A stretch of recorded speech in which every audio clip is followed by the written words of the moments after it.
अस्सलाम वालेकुम दोस्तों, उम्मीद है आप लोग खैरियत से होंगे। इस वीडियो में मैंने आपसे दो इंतहाई अहम और अच्छी खबरें शेयर करनी है। एक जो खबर है उसका ताल्लुक है एक ऐसे वाक़े से जो आज से कुछ अर्सा पहले पाकिस्तान और पूरी दुनिया में हुआ था। वो ये वाक़या था कि कुछ रिपोर्ट्स ऐसी आई थी कि वो तमाम लोग जिनमें एंटीबॉडीज़ बन भी चुकी होती हैं, जिनको इन्फेक्शन हुई हुई होती है कोरोना की, और वो उससे सेहतयाब हो चुके होते हैं, तो उसके बाद तकरीबन 2.5 से 3 महीने के बाद ये जो एंटीबॉडीज़ हैं ये कम होना शुरू हो जाती हैं। तो लोग घबरा गए थे, ख़ासतौर पे वो लोग जिनको पहले ये इन्फेक्शन हुई होती है, तो वो घबरा गए थे कि उनको दोबारा हो सकती है। उस वक़्त भी as a science student, as a doctor, मेरी ये असेसमेंट थी कि भाई ऐसे नहीं होता। होता ये है कि जब वायरस हमारे अंदर जाता है तो हमारे जिस्म में जो हमारा इम्यून सिस्टम है वो उसके खिलाफ एंटीबॉडीज़ बनाता है, वो एंटीबॉडीज़ उसको मारती हैं। ये बिल्कुल ऐसे ही है कि दुश्मन के हमला आवर होने की सूरत में आप फ्रंट पे एक आर्मी के कुछ लोग भेजते हैं, लेकिन उसके बाद वही आर्मी के लोग वापस आके कैंटोनमेंट्स में रहते हैं, आम लोगों की नज़रों से ओझल रहते हैं। तो दोस्तों, इम्यून सिस्टम के अंदर ये होता है कि ना सिर्फ ये कि एंटीबॉडीज़ बनती हैं, बल्कि वो टी सेल जिन्होंने बी सेल को कहा होता है कि आप एंटीबॉडीज़ बनाएं, वो टी सेल्स अपने अंदर एक ख़ास किस्म के सेल बनाते हैं जिसको हम कहते हैं memory T cell. Memory T cell का मतलब है कि ये जो टी सेल्स होते हैं ये याद रखते हैं कि ये जो कोरोना वायरस आया था इसकी शक्ल कैसी थी, इसके ऊपर स्पाइक ग्लाइकोप्रोटीन कैसी थी, इसके अंदर एम प्रोटीन कैसी थी, ई प्रोटीन कैसी थी, इसका न्यूक्लियोकैप्सिड कैसा था और इसकी लिपिड मेम्ब्रेन कैसी थी। और उसके बाद ये जो टी सेल्स हैं जिनको हम मेमोरी टी सेल्स कहते हैं, ये इस याददाश्त को महफूज रखते हैं।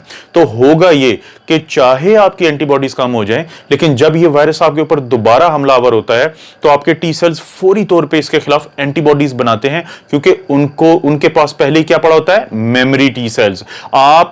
आप इसकी मिसाल लें, आपके घर में एक गेस्ट आता है जिसको आपने कभी नहीं देखा, तो आपके अंदर एंग्जाइटी होगी। लेकिन एक ऐसा शख्स जो पहले जिससे आपका तारुफ है, तो आपके साथ उसका इंटरेक्शन टोटली डिफरेंट होता है। दोस्तों, इसी चीज को कंफर्म किया है साइंस के एक बहुत बड़े जरीदे जिसको नेचर के नाम से दुनिया जानती है। उसने ये बताया है कि आज से 17 साल पहले, आपको पता है कि इस कोरोना वायरस का नाम है SARS-CoV-2 यानी swear acute respiratory syndrome corona virus 2। इसका मतलब है कि कोरोना वायरस 1 भी कभी आया था। आज से 17 साल पहले SARS-CoV-1 आया था, यानी 2002 और 2003 में, जिसने सबसे पहले एक ऐसी बीमारी की थी जिसको आज हम कहते हैं स्वेयर एक्यूट रेस्पिरेटरी सिंड्रोम, और ये हुई थी फार ईस्ट में, यानी जो साउथ ईस्ट एशिया का इलाका है, चाइना है, जिसमें कोरियाज हैं, ये सारे इलाके।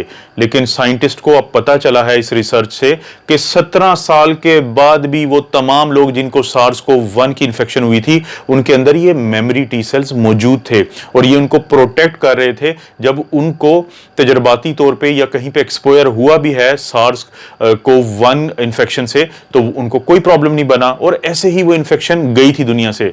तो दोस्तों, ये बहुत खुशी की बात है कि वो तमाम लोग जो इससे सेहतयाब भी हो चुके हैं, उनको बिल्कुल भी घबराने की जरूरत नहीं है, बल्कि उनके अंदर टी सेल मौजूद हैं जो मेमोरी टी सेल्स हैं। और ये मैंने अपनी एक वीडियो में वाकया भी बयान किया था कि मेरे एक दोस्त को ये प्रॉब्लम हुआ है कि जब वो कोरोना से निकल के उसे दोबारा कंफर्म कोरोना हुआ तो 1 दिन में वो ठीक हो गया, हालांकि इससे पहले कम से कम 5 दिन तो उसे हॉस्पिटल में रहना पड़ा था।